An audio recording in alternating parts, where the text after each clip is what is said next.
It's a great question, and I think the answer is generally what I love to hear, and I do ask this question a lot, so I'm quite familiar with this particular one. So if you're asked the question, what are your greatest weaknesses? What you say is, you know, I've got an incredible attention to detail, which sometimes can be really irritating.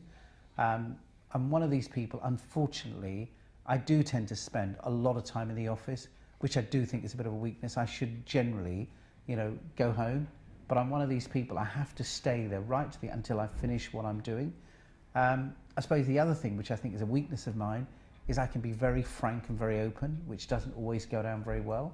So in a funny sort of way, when you're answering those questions as weaknesses, you can actually turn a positive into a weakness, but the interviewer actually sees a weakness as a strength in you. So when you, for example, from me, I think attention to detail is an incredible asset, but you can actually imply it as a weakness.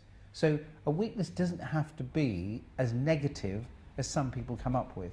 I think you can actually have, you know, so you can say, you know, one of my weaknesses is I'm an absolute stickler for timekeeping. You know, if I say 1 o'clock, I always mean 1 o'clock.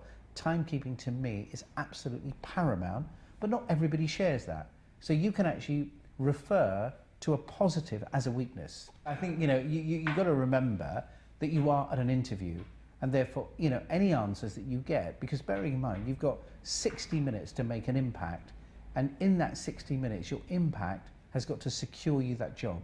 So I think, again, preparation for that question the night before is absolutely essential. I suppose one of the ones that I would clearly hate, if I said, you know, do you have any weaknesses? And they say one of my weaknesses is I'm a liar, that probably wouldn't go down very well.